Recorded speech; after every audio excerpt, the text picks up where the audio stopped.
আসসালামু আলাইকুম ভাই বোনেরা, যে যেখান থেকে দেখতেছেন, আমি আজকে আপনাদের সাথে শেয়ার করব হাঁসের মাংস রান্না।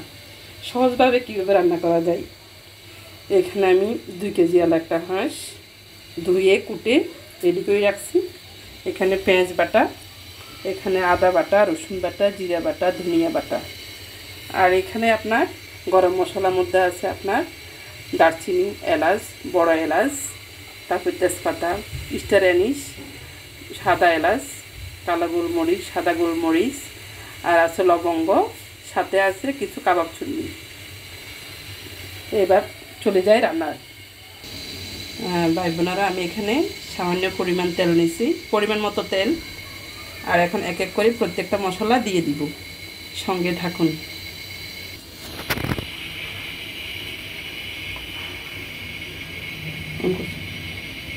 পেঁয়াজ বাটা প্রথমে দিয়ে দিলাম, পেঁয়াজ বাটা।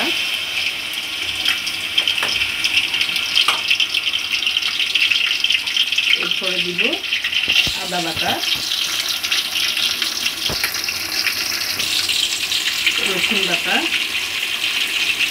জিরা বাটা, ধনিয়া বাটা, আর গরম মশলা। এগুলা বাড়তে থাকি, অনেকক্ষণ এগুলো ভাজবো। বাটা মশলা দিলে আপনার ভাই বোনেরা, বাটা মশলা দিলে তরকারি রান্নাটা মাংসর ঝোলটা ঘন হয়। আগের যুগে এক সময় মা দাদি ওরা বাটা মশলাই ব্যবহার করত।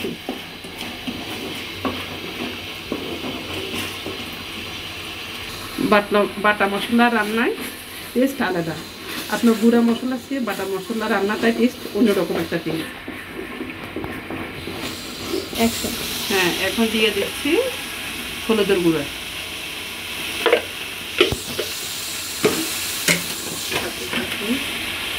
এবার দিয়ে দিচ্ছি মরিচের গুঁড়া। যে যেরকম যারা পছন্দ করেন স্বাদ মতো দিবেন।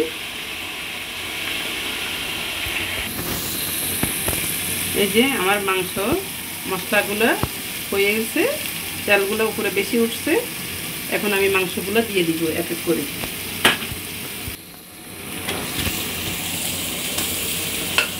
মাংসগুলো দিয়ে দিলাম।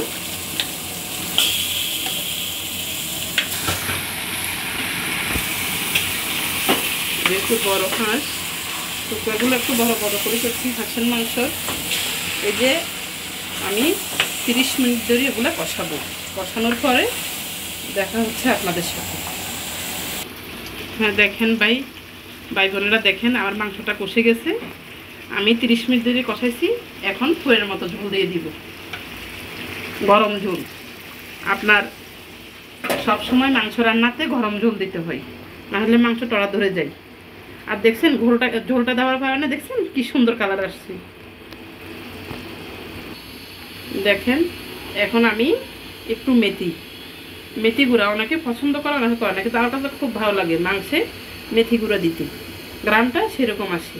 এই যে আমি একটু সামান্য পরিমাণ মেথি গুঁড়ো ছিটিয়ে দিলাম। লাস্ট মোমেন্টে আর একটু মশলা দিব, ওটা আপনার সাথে শেয়ার করব। রান্না আমার ডান। এখন আমি একটু বাজার গুঁড়া দিব, একটু সেন্টের জন্য, না দিলেও নয়। এই যে একটু বাজার গুঁড়া দিলাম। আমার রান্না ডান। হাঁসের মাংস সুন্দর করে রান্না করলে কোনো গন্ধ করে না। আপনার প্রত্যেকটা মশলা দিলে এই যে দেখেন কি সুন্দর কালার আসছে আমার। এই যে দেখেন অনেক সুন্দর কালার আসছে। যে যেরকম ঝোল দিতে পারেন, আরও কমাই ফেলতে পারেন। আমি এরকম রাখবো ঝোল। আজকের মতন এইখানেই শেষ। আল্লাহ হাফিজ।